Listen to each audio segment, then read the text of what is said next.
Live from the slightly twisted deck bar, it's the Poojie Podcast with Justin Lemie. The Poojie Podcast is proudly sponsored by Cimarron Golf Club, located in Jacksonville, Florida, off County Road 210, just west of St. John's Parkway.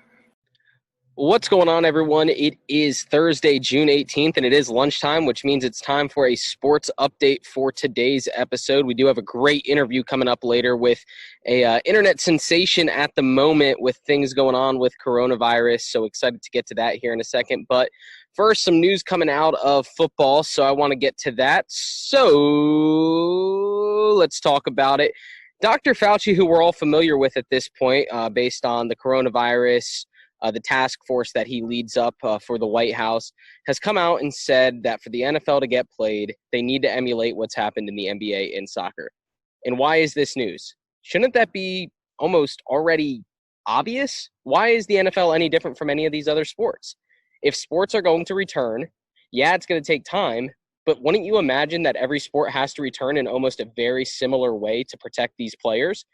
And the fact that we're still thinking fans are going to be entering the stadium is almost absurd at this point when you're looking at these news reports coming out about isolating players, no training camps, all virtual meetings, things like that. So why is this news? I'm not too sure about that. College football has it extremely tough. They got to get players back on campus, but some campuses are closed. Some states aren't even open yet. You know, there's different things happening. Everyone has to get on the same page. But for the NFL, you're looking at, delayed training camps, people coming back to the facilities and not really being able to get into contact with other people. And as we've heard, this coronavirus pandemic does seem to spike during the colder months. The heat, like it is right now, seems to help kill off this virus. So the winter time rolls around. Why are we thinking the NFL has to treat their athletes any different than soccer did with their return, than basketball is planning on doing, than the NHL is planning on doing? So are we going to look at hub cities for the NFL? Is the NFL just too big to fail? Is that what they're trying to say? Like, there's no way they don't start on time? Yeah, we saw the draft go off, but obviously that was virtual. That was right at the beginning of this thing when it came into America. But with the start of the NFL season scheduled for September 10th, that's only 3 months away, right? We're in the middle of June right now.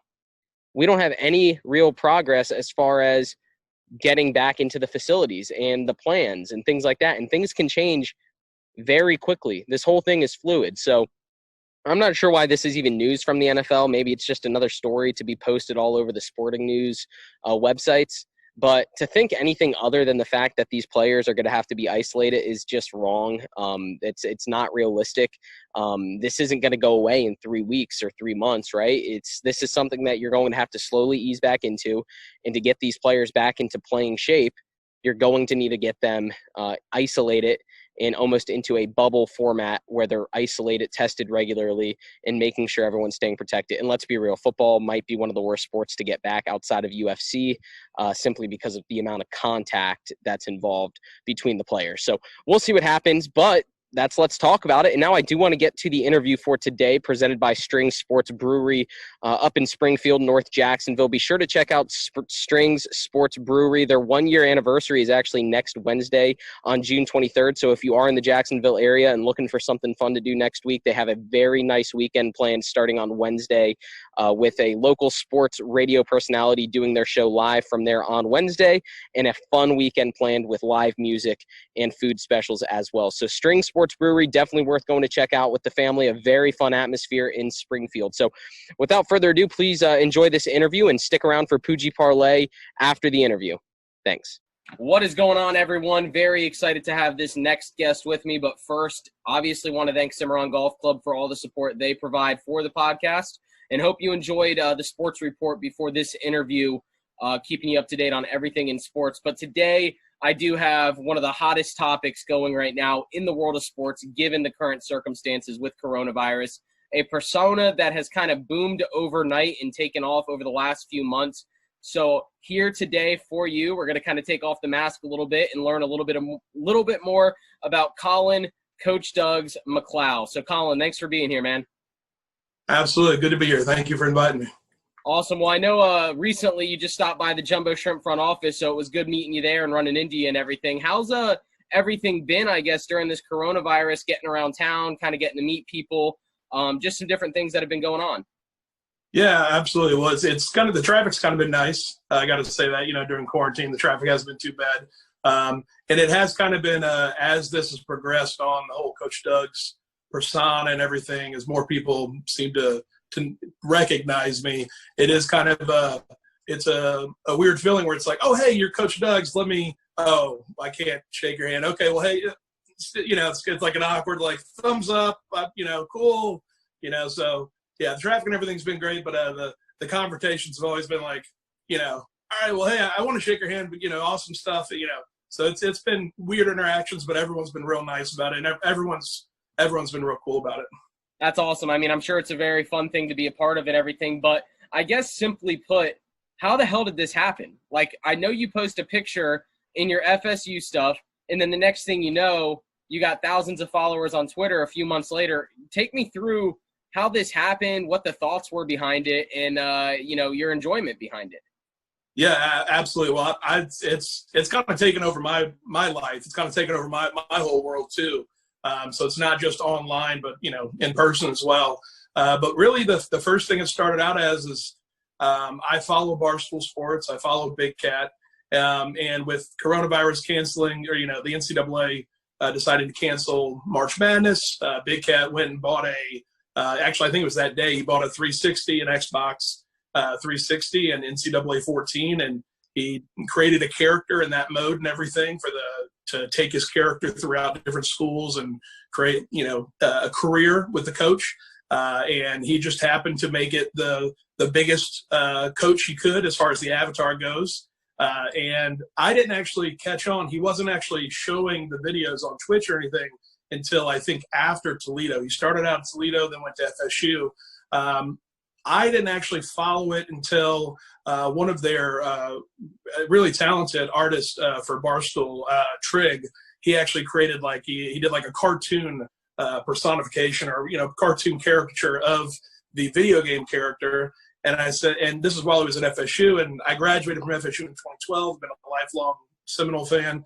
And I said, hey, that kind of looks like me. It's a big guy with a mustache. I did have a beard at the time. I said, all right, well, that kind of looks like me. I could take a picture, just, my FSU stuff in the background and send it to him, just tweet it out. And so I actually went to Walmart. I bought a headset, like a Bluetooth, trucker headset to try and get that down. And I shaved my beard, which I usually have a full beard. Took the picture and I sent it to a couple friends. I'm like, hey, I'm going to tweet this out. Maybe Big Cat will like it, and maybe he'll retweet it. That was literally, my friends were like, I don't even know what you're talking about. I'm like, maybe he'll retweet it.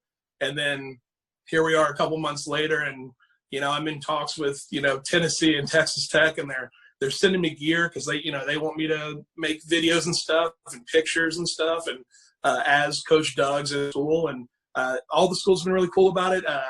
Cigar companies, I have to shout out Drew State Cigar. They found out I was smoking one of the cigars after a victory game, and they were able to they sent me some stuff, and it's just been a whirlwind. But yeah, that's pretty much how it started. Long story short, I took a picture because I figured I'd look kind of like the character. And once that blew up, I had 250 followers from, when it started, when I first took the picture, and I just passed 55,000 a day. I'm not naive though. I know it's Coach Doug's, but I'm going along with it. I'm having a good time, and really just it's all so silly, and I'm having a good time with it, going with it. Well, no, I'm glad you brought up that last part. First of all, that's just such an epic story, and the turnaround is amazing. But how much effort, including this video, even with the Tennessee locker room behind you, the effort you've put into it obviously pays off with those rewards of getting noticed and those teams kind of giving you stuff. So it's that effort that you're putting into it that I think really captures all that audience that enjoys it so much. But you mentioned kind of Big Cat retweeting it and stuff. What's it been like? Has there been a support? Is there a relationship there with Barstool? Do you communicate with them? What's that been like, I guess, as these months have passed, as far as that relationship has gone? Or are you just a completely separate entity and you just do your own thing? Yeah, the way I see it is, obviously Big Cat is like the ice cream sundae. He is like the ice cream. He's the whipped cream. He's the, all that stuff. And I see myself as kind of like a little cherry on top. That's the sundae can do without the cherry. right? Like you don't need the cherry.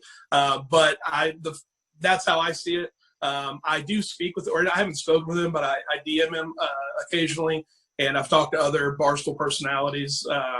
And so there is a relationship as far as I know a couple of people now, and we've DM'd each other. But as far as, in writing or anything like that, really I'm just kind of doing this all on my own. I watch the games. I follow everything that's going on. And depending on what happens in the game, I make either a photo or a video to correspond with that. And people seem to like it. No, we definitely all love it. I mean, it's enjoyable to watch, and it's a talking point with no other sports going on. So it is really fun to kind of see and see what you do. And like you said, it's Coach Doug's, but it's still Colin being able to be Colin. And what are some of your hobbies or maybe some of your other things that you do outside of Coach Doug's, maybe even outside of your regular full-time job? Is there anything in particular that you kind of hang on to that you enjoy doing?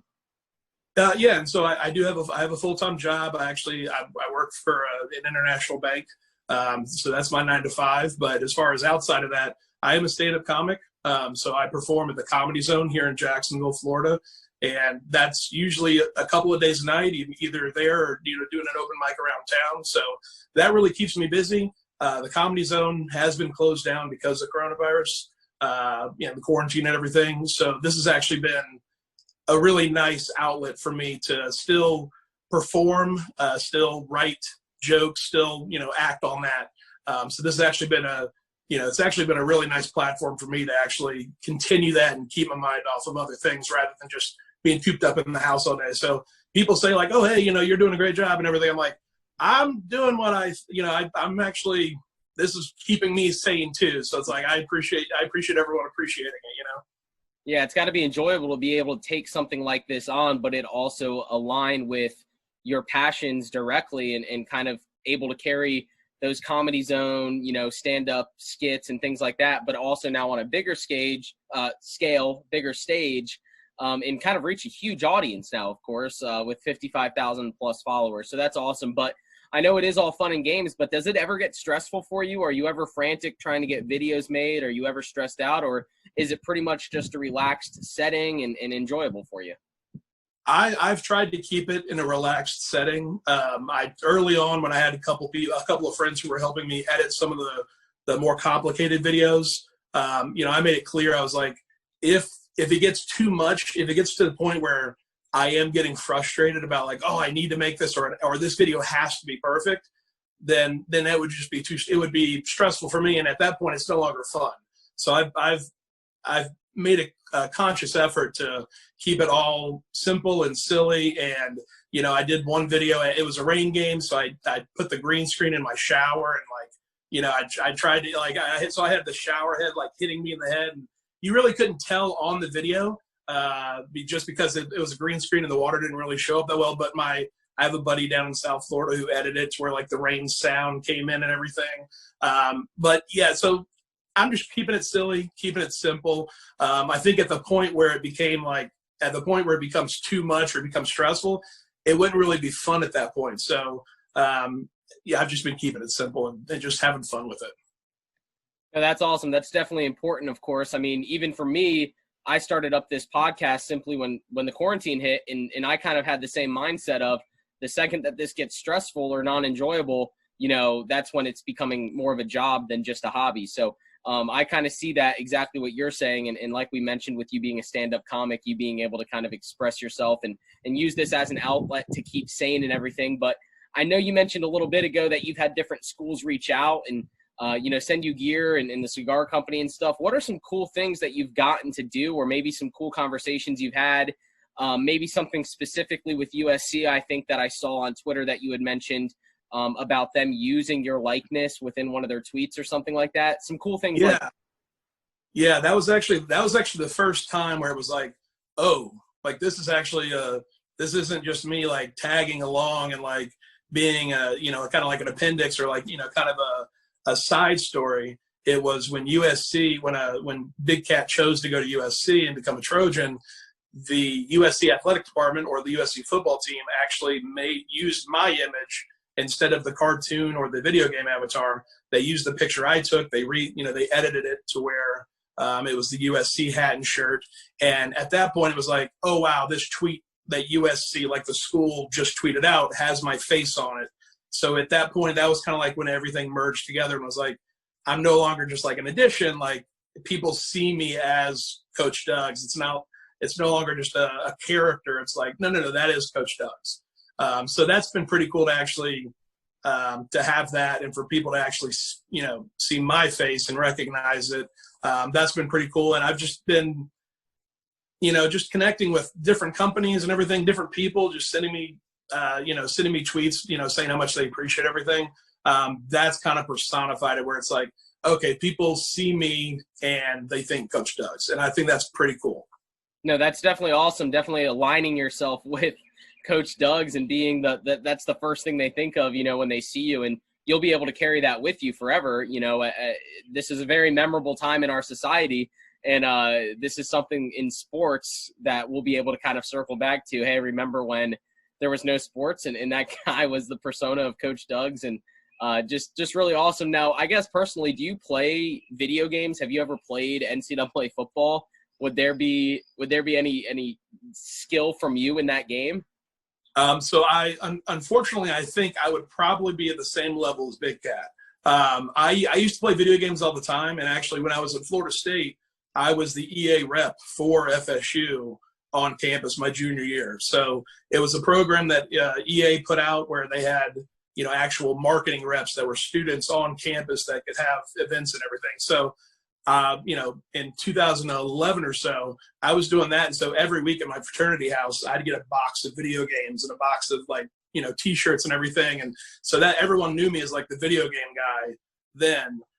After college, been working a lot. I really haven't played a lot of video games, but I definitely remember playing NCAA. And it, like I said, it's probably at the same level as Big Cat. I would be yelling at Billy as well to, just. That would be perfect, though, because I'd like to see a situation where you two play against each other with the same team and see who plays better and see who would win. Because, I can only watch Shark Wheel so many times before I'm saying throw it to X over on the left side of the field. So it's been really funny to watch. And my last question for you, I know it maybe hits home because of today specifically, maybe something you ate before this, but what, in your opinion, is better, chicken tenders or hamburgers? If you're going out to eat, what are you eating? I'm going to get a hamburger. Obviously, chicken tenders are a go-to. They're a staple, especially being from Florida. If you shop at Publix, just walking into Publix, you smell the chicken. There's nothing wrong with the chicken tender pups up, But if I'm going out to eat, I'm definitely going to get a burger. I have made a few videos, and I've, contacted Buffalo Wild Wings.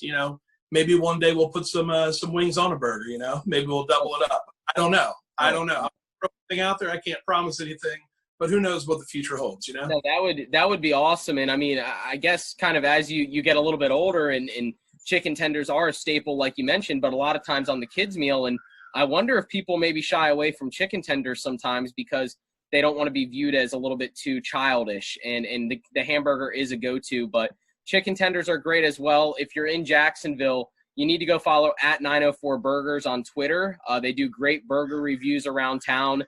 A lot of good stuff coming out from them. What, in your opinion, is the best burger in Jacksonville? That way we can get 904 Burgers to that location. Absolutely. Doug loves burgers. Absolutely. In Jacksonville, there's so many restaurants. It would be hard to pick one for favorite cheeseburger. But if I had to pick, there's two that I really like right now. There's Poe's in Neptune Beach. It's an Edgar Allan Poe themed restaurant. They have a bar and a full kitchen and everything. It's kind of weird. The menu is based off of all his writings and everything. So it's weird, but it's cool. And it's amazing food, amazing burgers. And then there's also a food truck called Carolina Jack's 904. I think they just opened up a brick and mortar store in Riverside, but either way, even just the food truck cheeseburger they have is amazing. So a lot of restaurants in Jacksonville, a lot of choices, but if I had to pick two, those would be what I'm excited about right now for sure. Well, that's good, and if you come across anything else, be sure to tweet them at 904 Burgers. reach out, because 904 Burgers is looking to eat all the burgers in Jacksonville and get all the reviews out. So we're looking forward to seeing what they put out in Jacksonville. But Coach Duggs, Colin, thanks for being here, man. I won't take up any more of your time. I know we got a game coming up at 7:30, so I can see you're already in the locker room getting ready to roll. But thanks for doing this again, and we'll look forward to having you out at some Jumbo Shrimp games too once we get back to baseball. Oh, absolutely. I'm looking forward to it. Awesome, man. All right, well, I appreciate it. Have a good one. You too. Thanks. So again, thank you to Strings Sports Brewery for sponsoring that interview. Definitely check out Strings Sports Brewery. We have, their 1 year anniversary coming up next Wednesday on June 23rd. If you are in the Jacksonville area, be sure to go check them out. They are on Main Street, just past downtown in Springfield Historic District. So really cool spot there. But I do want to get into Poojie Parlay picks presented by Shores Pub Mandarin. I will say, full disclaimer, I have kind of been getting into the soccer game a little bit with betting. I don't want to get you those picks until I'm fully confident in my abilities. So give me some time there, but I have been getting into Bundesliga, some EPL and La Liga as well. So kind of exciting learning about those sports, but we do have golf rolling right now, RBC Heritage, and I'm liking some of my picks so far. Ian Poulter absolutely scorching the field at 6 under as we speak. Not too sure where he's going to be at in this weekend if you're listening later on Saturday or Sunday, but right now things are looking good. And then you got some big names at the top of the leaderboard as well. Jordan Spieth playing well after a nice finish last week. You also got Brooks Koepka, who this isn't a major, but he's playing golf, so we expect him to play well. And Ricky Fowler, someone that's looking to kind of get back into that top 5 realm of the golf world. For some long shots, we do have Kevin Kisner right now looking pretty strong, as well as Joel Dahman and JT Poston, all of them at 3 under or better. And then as well as fan favorite, the Aussie Ernie Els, or South African, Ernie Els. I apologize about that.